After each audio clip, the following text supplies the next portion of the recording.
Behold, the orbiforms of Earth. I'm in the process of showing that there is photographic evidence for these entities on the surface of every bit of rock in our solar system.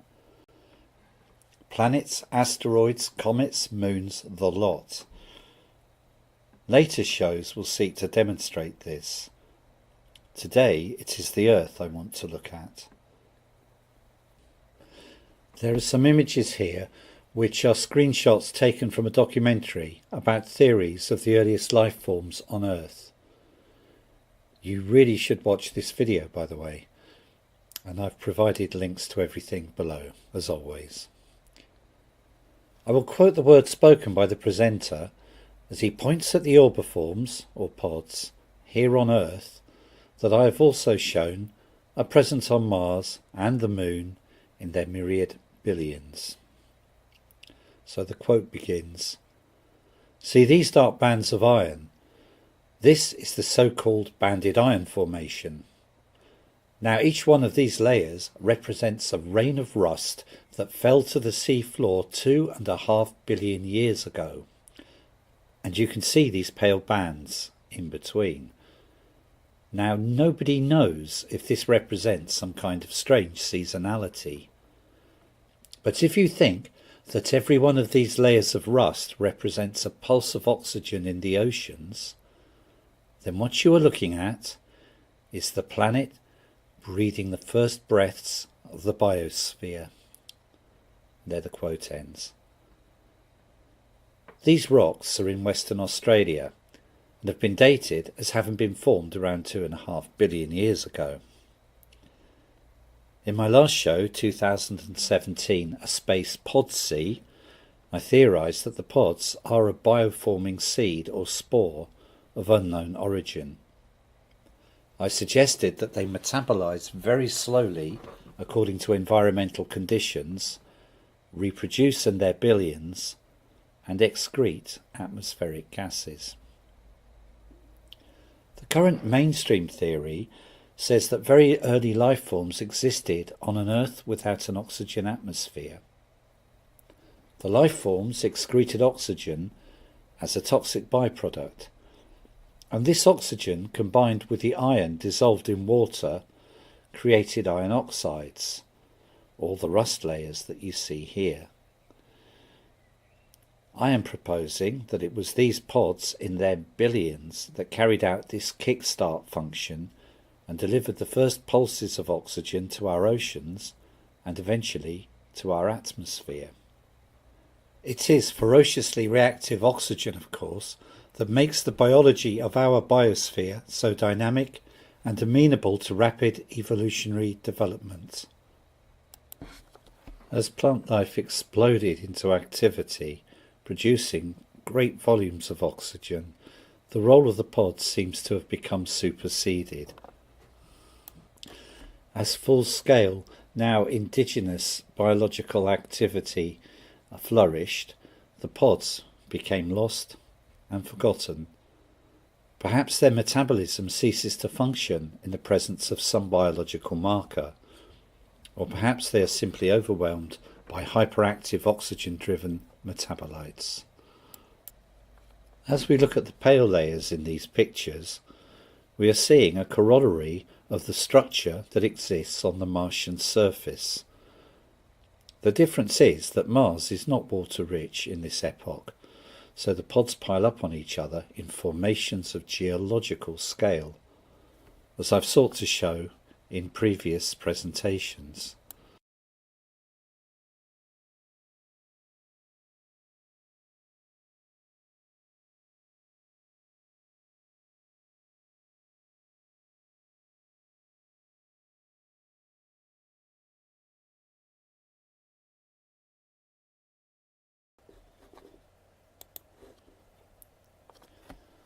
For comparison, I am including an image taken by the Mars Curiosity rover.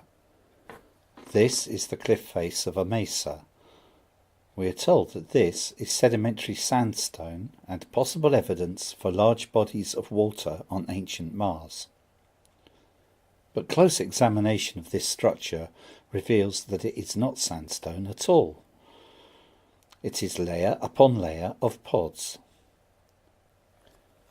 The orange colour is a mixture of tiny microscopic pods and iron oxide, and the two mix and make a kind of crust over the pod structure below. Zoom in on these low resolution images and the pods become quickly visible. Even in an unmodified view, it is possible to see pods poking through the crust. Here is a section of the previous image, enlarged with the colour removed. Brightness and contrast and a little sharpening give a clearer image of this layered structure. I am proposing that it is the same kind of banded structure we find on Earth. The absence of vast quantities of iron-bearing water on Mars removes the possibility of an identical structure. However, the pod entities are able to continue reproducing themselves and pile up in heaps, giving all the appearance of a mountainous terrain on Earth.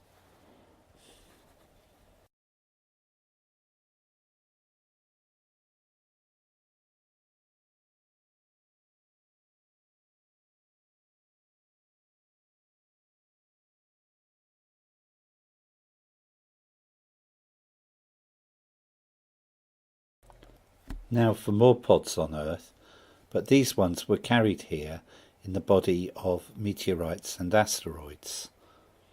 Firstly, this is a view of the Tisint meteorite from Mars. Many fragments of this have been found and examined by scientists. As we look at it, the structure reveals the characteristic presence of pods. Meteorites show the same structure under ever higher magnifications. You might ask, so how is it possible that a random person like myself can see pods and talk about bioforming entities seeding the solar system when scientists can pull these things apart and they are telling us nothing of the sort? There are a few things I can think of. Firstly, some scientists have announced that they were holding evidence of life when they looked at these meteorites. The structures, revealed at a microscopic level, closely resemble certain simple biological formations we are already familiar with. What they could not easily do is challenge the established wisdom. What they seem to have failed to do is to link the identical structures found in other places and contexts. Chemical analysis has revealed the presence of amino acids. This is almost enough to help along the theory of pan-spermia. Perhaps meteorites helped pep up the primordial soup. But the focus then has been on tearing apart the meteorites, rather than stepping back and looking at the macroscopic structure and comparing it with, for example, with the structures on the Martian surface. Astrobiologists are trying so hard to find possible evidence of panspermia or ancient microbiology that they are looking too hard in too few places. The prevailing argument about the pod-bearing meteorites seems to be that they contain a strange form of diamond with cavities forged in the depths of time under extreme heat and pressure. What I am claiming to be biological, or at least bioforming structures, they are seeing as crystalline minerals. But really look at what I'm finding here. Some of the pods are even still looking fresh and active, although the majority of meteoric pods are presumably cooked. It really takes some kind of eclectic amateur to see these dots and draw in the lines. One that does not have a professional reputation to ruin. The glass objects are called Libyan glass. They are thought to have been formed when there was a colossal searing asteroid impact in Libya, melting the sand and depositing fragments of the object in the molten glass. While this glass certainly holds clear examples of pods. Pods can be seen in image after image of meteorites where the burnt crust has been removed or damaged. I am including links to all the material I have looked at. Please look for yourself. Download the images, zoom in using your favourite photo viewer, and you will see the things I am showing here and more. I will make another show or two on this subject. There are two things left to say at this stage. One is that these pods are visible on so many images from space objects that it seems the whole solar system has been seeded, possibly deliberately, or that the accretion disk that gave birth to our solar system was formed from a pre-existing biologically active area. The other point I want to draw attention to is that there is a group of people out there who have observed this pod phenomenon and are sort of guarding the secret, while teasing us with aspects of it.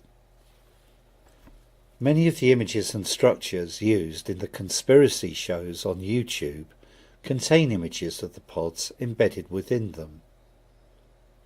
I have quite a few examples to show. There are even some elaborately contrived pictures of galaxies and mandalas that have pods carefully inserted. Is this a code between the cognoscenti? Or is there some subliminal programming of all of us intended? Is this a disclosure thing? I will consider this for an up and coming show.